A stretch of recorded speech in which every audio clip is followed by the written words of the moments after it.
Naam, mpenzi msikilizaji na mpenzi mtazamaji mahala popote ulipo, haya ni makala ya Kilimo Leo, sehemu ikiwa ni ya pili. Tunazungumzia mavuno zao la parachichi. Wiki jana tulikuwa tunaangazia hali ilivyokuwa katika vituo mbalimbali, na siku ya leo tunaendeleza makala haya na tupo hapa shambani. Mkulima upande wa pili tutakuwa tukimpata, tumalizie makala haya kwa kutuelezea pia changamoto mawili matatu wakati ambapo tunamalizia. Naitwa Kamau wa Waithaka. Haya ni makala ya Kilimo Leo.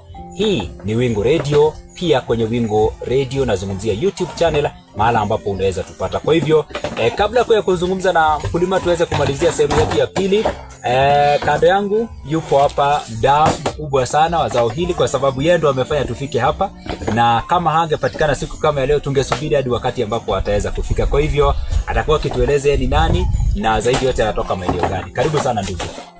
Kwa majina naitwa Andrew Chalo. Yes. Kwetu ni Makueni. Agina fanya na kampuni inaitwa Kate Exporters. Ndio inanunua matunda natuma nchi za ng'ambo. Munanunua matunda kwa Wakenya humu nchini Kenya alafu mnatuma nje. Labda katika hii biashara ya zao hili maeneo haya ambayo tuko Baringo, Eldama Ravine, hapa panaitwa Tarakwani. Kwa mkulima huu ama muna watu wengine ambao mnatembelea ama huu ndio mkulima wenu wa kwanza? Kuna wengine tunatembelea. Lakini kulingana venye nimeona. Huyu amejaribu. Ndio. Ameng'ang'ana. Ameng'ang'ana sana. Ameng'ang'ana. Asante sana Chalo, na nashukuru sana.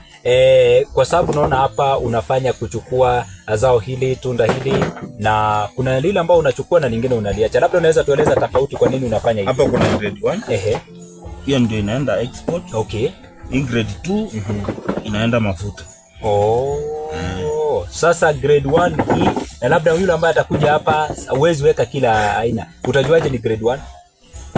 Grade 1 ni ile ina alama yoyote. Okay. Na ile size inataka. Okay.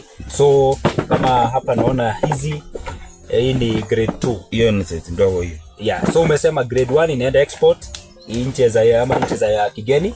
Kisha hii umesema inatumika kwa hiyo inaenda kwa mliwa mafuta. Kumaanisha hii matunda hakuna kitu tunaacha.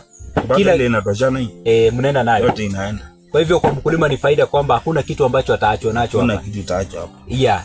Labda kwa sababu umezuru, unazungumzia vipi labda wakulima ambao wanatazama wanasikiliza kilimo cha parachichi ama avocado, utawaambia vipi wakulima wa maeneo haya? Wakulima wa maeneo haya utawaambia wako na mchanga mzuri. Ndio. Wakijikakamua. Ama waone huyo mzee mwenye anabebea matunda. Kuna kitu atawaambia. Kuna kitu ameona. Asante sana. Labda tunapomalizia, labda changamoto ambazo mnapitia katika ununuzi wa zao hili na hata uzaji katika mataifa ya kigeni. Kuna changamoto. Kitu ya kwanza, kama mahali nimeacha gari na wenye wanabeba wanaumia sana. Naam. Kwanza barabara. Hiyo ni kitu ya muhimu sana. Kwa viongozi waweze kufanya jambo. Hiyo wakizingatia sana hiyo. Naam. Itakuwa mzuri. Ile ingine ni wasaidia wakulima wale wako chini. Madawa, mbolea. Itakuwa ya maana sana. Naam. Alafu wakipeana kama hapa nimebebea huyu na majirani hawana. Wapee mbegu. Hata kama watalazimisha wapande. Naam. Hata kama ni kwa kulazimisha, kwa sababu hii ni pesa hii. Hii ni pesa. Naam. Sasa tuseme kama kilo ya export sahi kutoka 120. Kilo moja pale katika export. Ununua kwa mkulima. Naam. Na kilo moja inaweza ingia matunda kama hii. Hiyo hizi ndani na mahindi. Na kweli. Hii ya mafuta si ati iko chini sana. Natoka 40. Kilo moja. Kwa hakuna kitu inapotea. Ni faida kwa mkulima. Sasa ukija ukifanya mahesabu yako, kama ile gari niko nayo inabebanga tani 10. Uweke yote export. Fanya mahesabu hapo mkulima. Taachwa na kitu. Hapo na pesa mzuri sana. tuweze kuweza pesa. Naam. Asante sana, nashukuru sana kwa kuzungumza nasi na tukutakie kila laheri. Nadhani mkulima amesikia, viongozi wamesikia swala la barabara. Kwa mkulima kwako, hasa mkulima wa maeneo haya, umesikia zao hili lina faida yake. Hapa hakuna ambacho kinaachwa. Umeelezwa kwamba hata hii size itaenda, kwa sababu pia iko na kazi ambayo bila shaka itaenda kufanyia upande wa pili, na bila shaka basi inaweza kutumika. Kwa hivyo kwa mkulima pia anavuna hapa na hapa bado ataweza kuvuna. Kwa hivyo nashukuru sana kwa kuzungumza nasi, tukutakie kila laheri, na najua kwamba tutapatana kipindi kingine, na natumai kwamba wakati huo pia hata tukipatana kwenye shamba lingine tutakuwa tukifurahi zaidi kwa sababu ya kazi ambayo wakulima watakuwa wakifanya. Na walipokuwa wanazungumza wako amezungumzia kuhusu changamoto. Kijana tulisikia Noah akieleza wiki hii katika sehemu yetu ya pili, mnunuzi wako Chalo umesikia akizungumzia kuhusu pia changamoto pia barabara. Anazungumzia wilaya ameliacha huko bali. Anazungumzia vipi changamoto hii kwako imekuwa vipi katika kilimo hiki cha parachichi? Imeni cost nikiongea kama mkulima, hii changamoto imeni cost sana. Naajiri watu kuchuna, unaona sasa ninaingia cost mara ya pili. Nitawalipa tena watu wabeba hadi huko juu, of which ni itani cost pesa mingi. Compared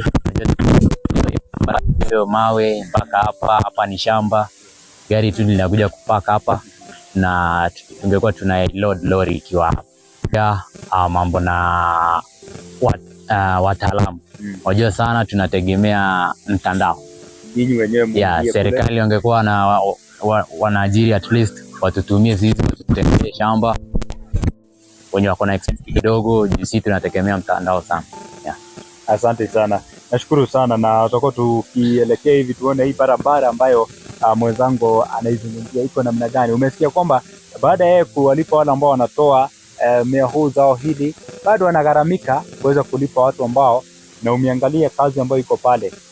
Tunazungumzia zao hili limeweza kutoka kama kuweza kuzaa kwa njia ambayo ni nzuri sana. Uzalishaji wa zao hilo katika shamba la Boaz ni mzuri sana. Kunyunyizia maji tungeomba at least stima tupeke sola iko inatusaidia hii sehemu. Wakati ambapo labda kumekuwa na kiangazi na wiki jana ulizungumzia kwamba kuna kipindi ambacho mngevuna mapema kama mvua ingenyesha mapema. Hiyo inamaanisha kwamba kama wakati mvua yuko, si wakati wa kutarajia tena mvua ama kutegemea mvua peke yake. Mko na maji ambayo unazungumza yako hapa Dhurwa.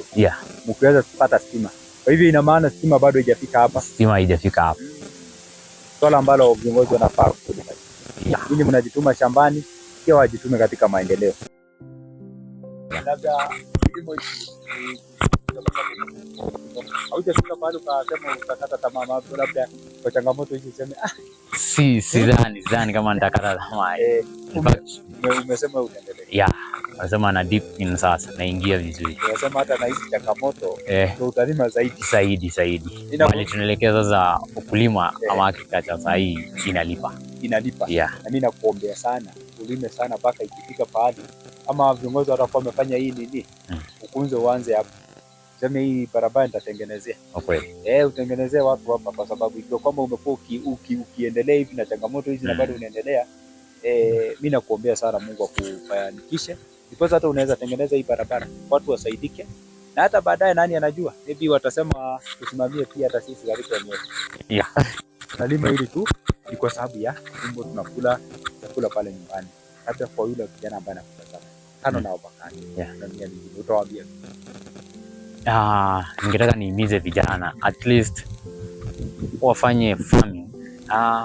Kama si avocado wajaribu. Masai machani chai pia ulipa.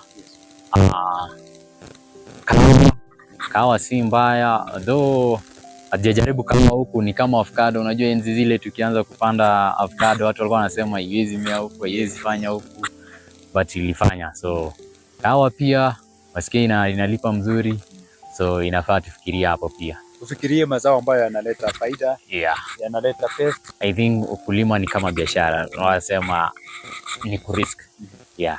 Risk taking, lazima uchukue risk. Without risk kuna mahali utaanza sasa kuishi na ile mila za kitambo.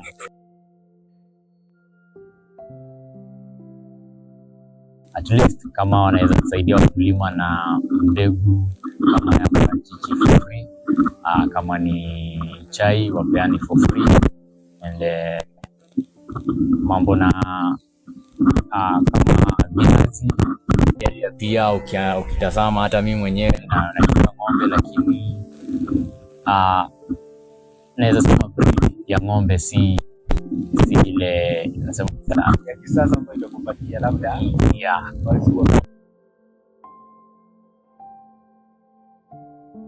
Nashukuru sana kwa kuweza kuzungumza nasi. Tunamalizia labda hapa sasa, ndo tutazungumzia kwamba kile ambacho tulianza kule shambani tumekuja, watu wamebeba wamefikisha. Sasa hapa ndipo tutazungumzia grade 1. Huko ni grade 1. Grade 2 bado wanang'ang'ana, hawajaanza bado itakuja bado. Kwa hivyo unazungumzia faida ya zao hili ni kwamba wakati ambapo unavuna hakuna kitu ambacho kitabaki shambani pale. Hakuna. Ndio faida za mmea huu.